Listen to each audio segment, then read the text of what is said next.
오늘의 10분 말씀. 욥기 34장 31절로 35장 16절입니다. 계속해서 엘리후에 대해 살펴보고 있습니다. 욥기서를 묵상하다 보면 우리들도 모르게 누군가의 편을 들게 됩니다. 욥의 편, 세 친구들의 편, 엘리후의 편을 들기도 합니다. 그리고 우리들 또한 욥기서처럼 서로 논쟁을 벌이기도 합니다.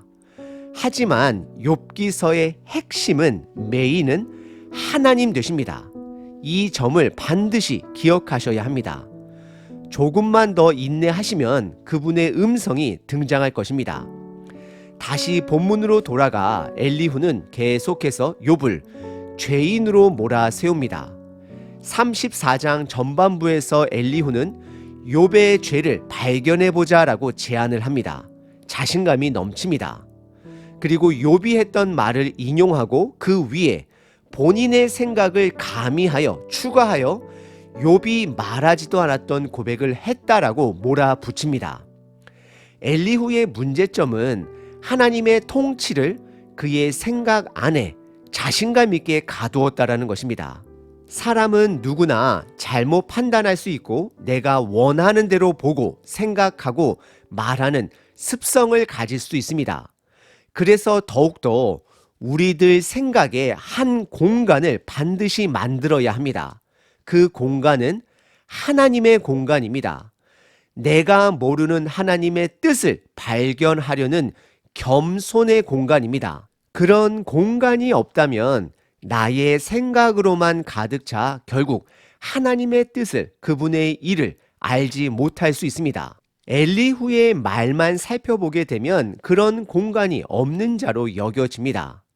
그는 나름대로 하나님을 변론하고 하나님에 대해서, 인생에 대해서, 그분의 통치에 대해서 말을 이어갑니다. 하지만 안타깝게도 그 안에는 하나님의 공간이 말이 없습니다. 혹시 이런 모습이 우리들의 모습은 아닌지 스스로 점검해 봐야 합니다. 교회를 다니고 기도하고 말씀을 전하고 있지만 내 삶 안에는 나의 생각으로 가득 차 하나님의 말씀이 들어올 공간이 없을 수 있습니다. 우리들 모두 겸손의 공간을 만들어야 합니다. 그 공간은 하나님의 시각으로 나의 삶을, 우리의 지체들을 보게끔 하는 공간입니다. 육신의 눈이 보이는 대로 해석하는 것이 아니라 보이지 않는 것을 보는 공간이 되는 것입니다. 에베소서 6장에 보시면 우리 삶에 마찰이 있고 긴장감이 돌 때에 그것은 사람들 사이의 문제가 아니라 보이지 않는 영적 싸움이 있다라고 말씀을 하십니다. 그래서 전신갑주를 입어야 한다 말씀하십니다. 우리들의 기도가, 말씀 묵상이 내가 원하는 것을 얻기 위해서 기도하고 묵상하는 것이 아니라 하나님 아버지의 시각을 얻기 위해 말씀 앞에 기도하며 묵상하는 것입니다. 그럴 때에 우리 삶 안에 하나님의 공간이 점점 커지는 것이고 나의 시각이 아닌 그분의 시각으로 때로는 내 삶을 인내하고 사랑하며 견딜 수 있는 것입니다. 오늘 본문을 통해 하나님의 공간을 내 삶에 만들어내시는 저와 여러분 되시길 바랍니다.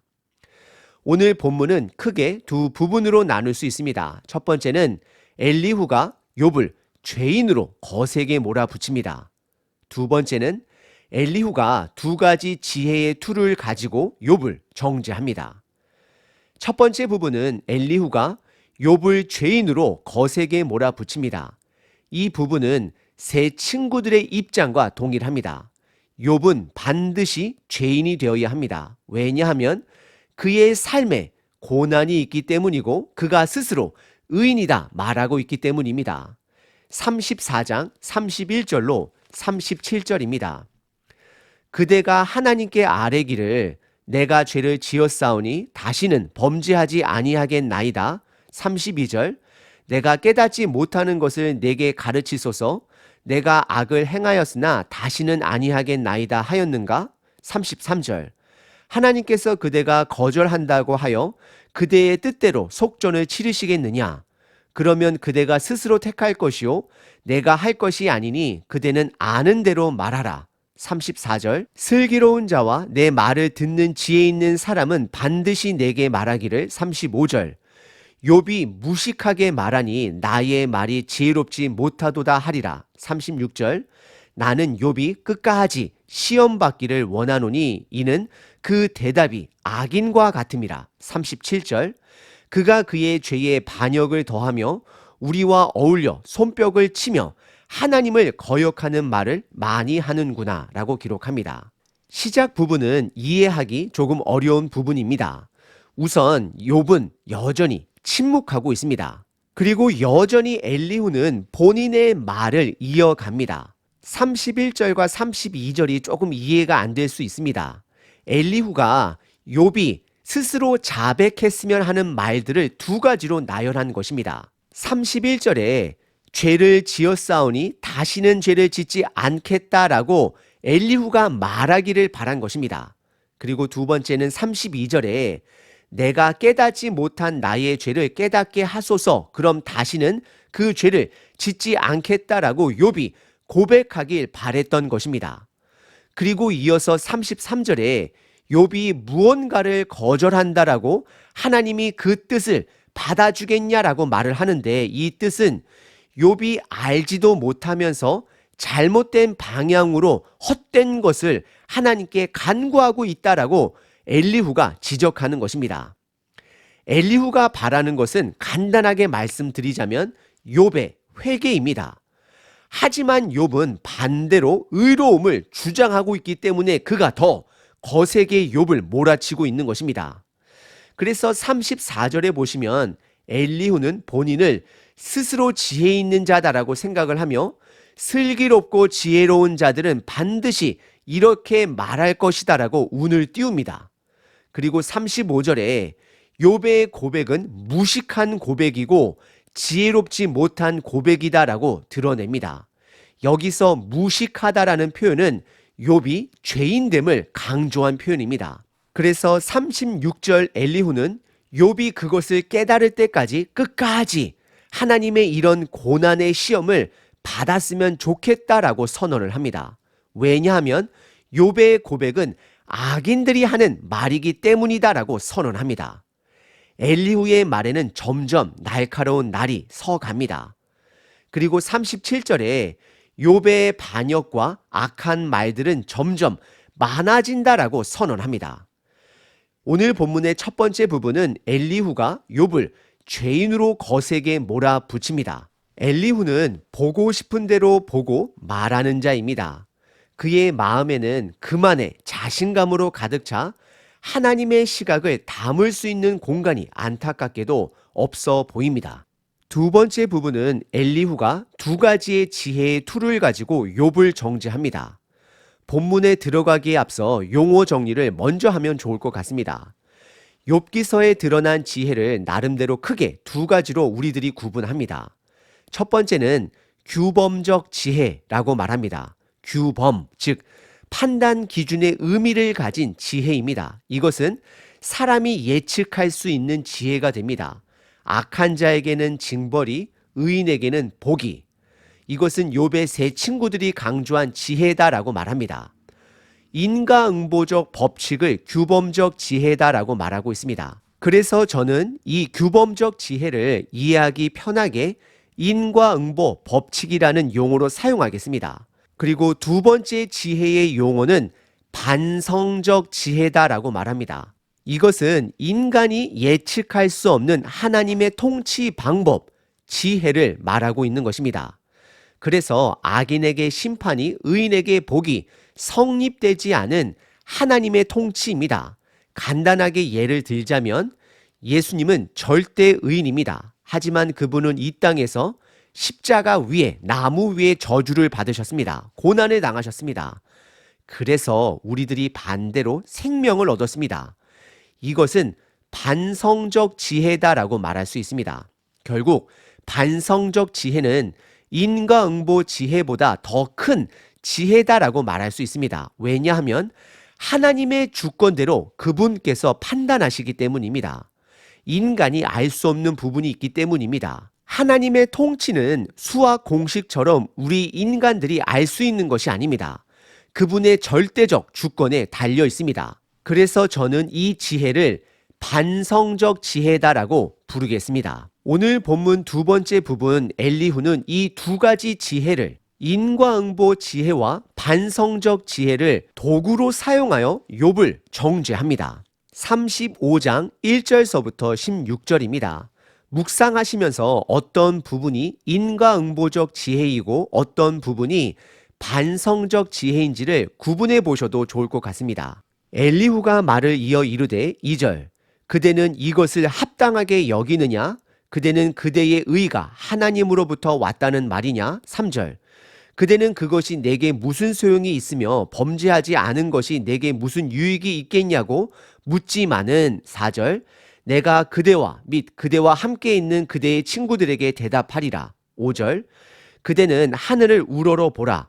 그대보다 높이 뜬 구름을 바라보라. 6절 그대가 범죄한들 하나님께서 무슨 영향이 있겠으며 그대의 악행이 가득한들 하나님께 무슨 상관이 있겠으며 7절 그대가 의로운들 하나님께 무엇을 드리겠으며 그가 그대의 손에서 무엇을 받으시겠느냐. 8절 그대의 악은 그대와 같은 사람에게나 있는 것이요 그대의 공의는 어떤 인생에게도 있느니라. 9절 사람은 학대가 많음으로 부르짖으며 군주들의 힘에 눌려 소리치나. 10절 나를 지으신 하나님은 어디 계시냐고 하며 밤에 노래를 주시는 자가 어디 계시냐고 말하는 자가 없구나. 11절 땅의 짐승들보다도 우리를 더욱 가르치시고 하늘의 새보다도 우리를 더욱 지혜롭게 하시는 이가 어디 계시냐고 말하는 이도 없구나. 12절 그들이 악인의 교만으로 말미암아 거기에서 부르짖으나 대답하는 자가 없음은 13절 헛된 것은 하나님이 결코 듣지 아니하시며 전능자가 돌아보지 아니하심이라. 14절 하물며 말하기를 하나님은 배울 수 없고 이래 판단하심은 그 앞에 있으니 나는 그를 기다릴 뿐이라 말하는 그대일까 보냐. 15절 그러나 지금은 그가 진노하심으로 벌을 주지 아니하셨고 악행을 끝까지 살피지 아니하셨으므로 16절 욥이 헛되이 입을 열어 지식 없는 말을 많이 하는구나 라고 고백합니다. 35장 1절에 엘리후가 말을 이어갑니다. 그리고 2절에 본인의 의를 주장하는 욥을 질책합니다. 욥을 교만하다라고 말하고 있습니다. 그리고 3절에 엘리후는 욥의 고백에 본인의 생각을 추가하여 말하고 있습니다. 그것은 욥이 의로운 삶을 살았지만 그것이 욥의 삶에 아무런 유익을 주지 못했다라고 고백했다라고 말하고 있습니다. 욥이 정작 괴로워했던 이유는 옳은 삶이 유익을 주지 못해서 괴로운 것이 아니라 고난의 원인을 이유를 답하지 않는 하나님의 침묵으로 괴로워하고 있는 것입니다. 그리고 4절에 엘리후는 욥을 포함하여 세 친구들에게도 질문을 던집니다. 그리고 5절서부터 10절까지는 반성적 지혜 부분을 말하고 있습니다. 반성적 지혜는 인간이 예측할 수 없는 하나님의 절대적 주권을 강조한 지혜가 되는 것입니다. 그래서 우선 5절에 높으신 하나님을 강조하기 위해 하늘을 우러러 보라 라고 말하고 있습니다. 그리고 6절에 욥이 범죄한들 하나님께 어떤 영향이 있겠는지 묻고 있습니다. 아무런 영향이 없다라는 것입니다.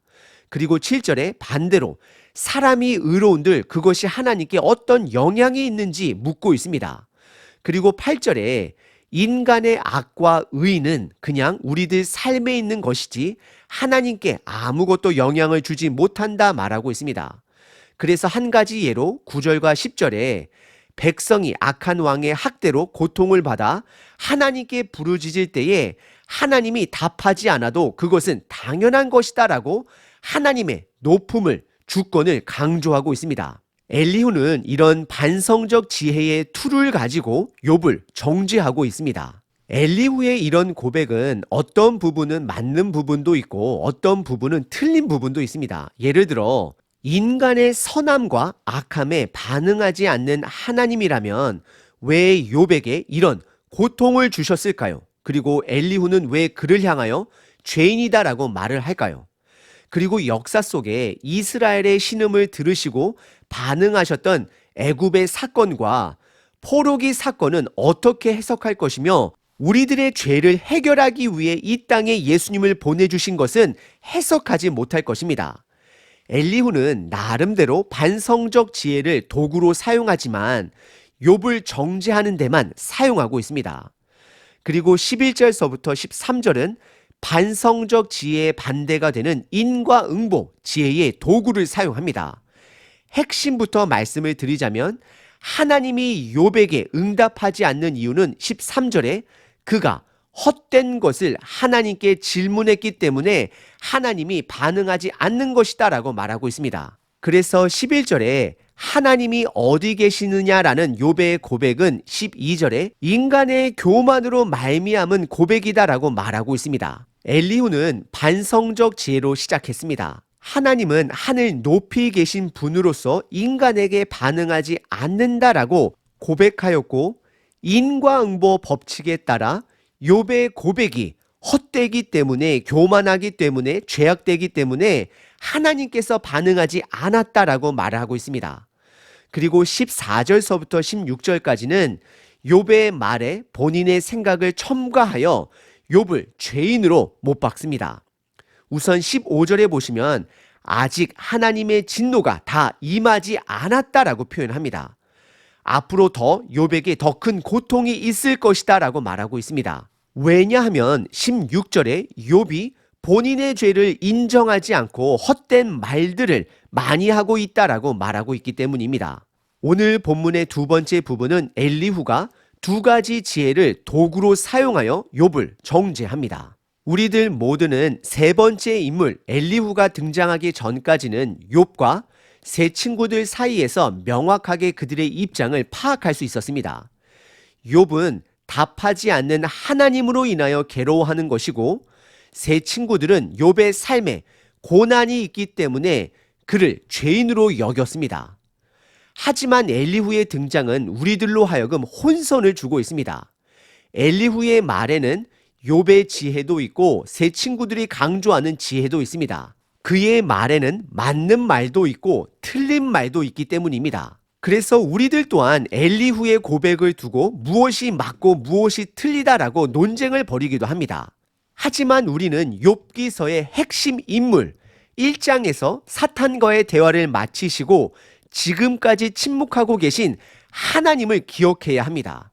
사실 엄연히 말하자면 욥도 틀린 부분이 있고 맞는 부분도 있습니다. 세 친구들도 틀린 부분이 있고 맞는 부분도 있습니다. 엘리후도 마찬가지입니다. 의인의 고난은 하나님만이 답하실 수 있습니다. 욥기서는 욥이 맞았다, 세 친구들이 틀렸다, 엘리후가 맞았다 이런 것에 집중하는 책이 아닙니다. 고난 속에서도 하나님의 뜻을 발견할 수 있도록 겸손을 주는 책이 되는 것입니다. 예수님의 죽음을 가르치고 있는 책이 되는 것입니다. 예수님은 고난 속에서도 하나님만을 바라보며 하나님의 뜻을 성취하였습니다. 그분은 욥과 다르게 고난을 의지적으로 선택한 분이 되십니다.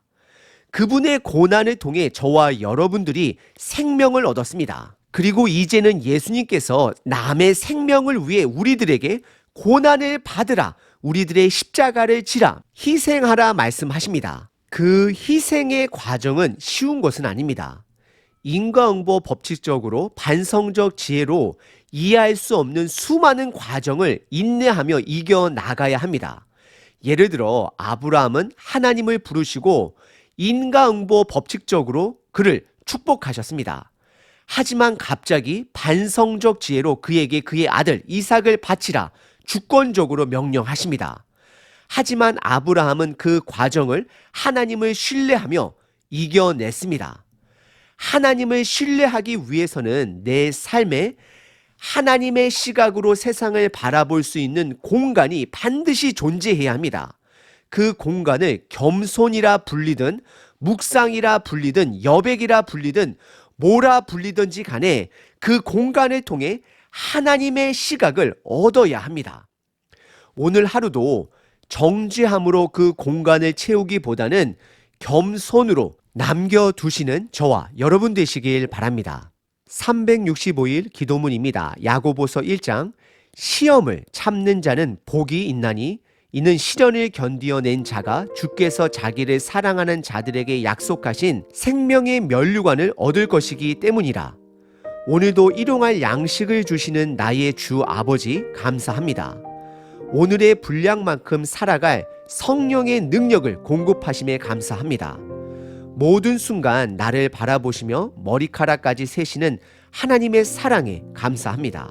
오늘도 시험이 고난이 다가올 때에 견고하게 하소서. 마음에 정함이 없어 흔들거리지 않게 붙들어 주소서. 유혹은 물리치고 시험은 통과하게 하소서. 시련이 올 때에 하나님을 바라보고 인내하게 하소서. 풍랑이 일 때에 두려움을 물리치고 담대하게 하소서. 나를 나보다 더 잘 아시는 주님이 지키실 것을 믿습니다. 고난의 과정 속에서도 나와 함께 그 길을 걸어가 주심을 믿습니다. 이 믿음이 오늘을 살게 합니다. 주님의 사랑이 나를 견디게 합니다. 약속하신 그 생명의 상급을 기대합니다. 면류관을 기대합니다. 예수 그리스도의 이름으로 기도합니다. 아멘. 항상 기뻐하라. 쉬지 말고 기도하라. 범사에 감사하라.